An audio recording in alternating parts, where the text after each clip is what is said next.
नागपूरमधून बातमी आहे। नागपूरमध्ये 2200 पेक्षा जास्त पाकिस्तानी नागरिक आहेत। व्यवसायाच्या निमित्ताने ते नागपूरमध्ये वास्तव्य करतात। नागरिकांना 48 तासात भारत सोडण्याचे निर्देश देण्यात आलेले आहेत। त्याची अंमलबजावणी करण्याचं पोलिसांसमोर खरं तर आव्हान आहे। नागपूरमध्ये जवळपास 2200 पेक्षा जास्त पाकिस्तानी नागरिक आहेत। व्यवसायाच्या निमित्ताने ते त्या ठिकाणी राहतात।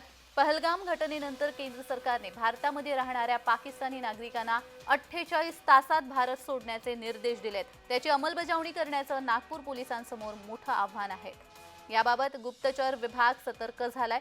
तर या संदर्भात अधिक माहिती देण्यासाठी आमचे प्रतिनिधी तेजस मोहातुरे आपल्यासोबत जोडले गेलेले। तेजस, जवळपास 2200 पेक्षा जास्त पाकिस्तानी नागरिक हे नागपूरमध्ये वास्तव्यास आहेत।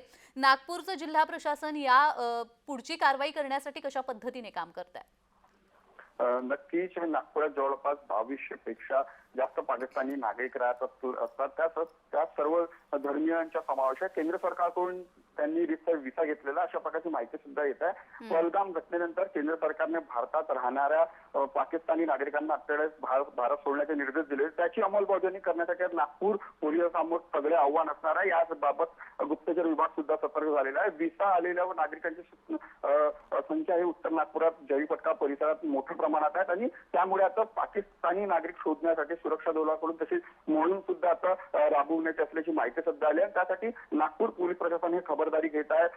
नागपुरात वास्तव्यात असलेले जे पाकिस्तानी नागरिक असल्याची माहिती पोलीस विभागाकडे आहे। त्यानंतर आणि वेगवेगळ्या व्यवसाय घेऊन वेगवेगळ्या व्यवसाय ते नागरिक करत असतात। त्या संदर्भात 48 तासात देश सोडण्याचा इशारा देण्यात आला आहे। त्यामुळे नागपुरात विसावर वास्तव्यास असलेल्या पाकिस्तानी नागरिक आहेत त्यांची चिंता मोठ्या प्रमाणात वाढलेली आहे। अगदीच धन्यवाद तेजस, दिलेल्या सविस्तर माहितीसाठी।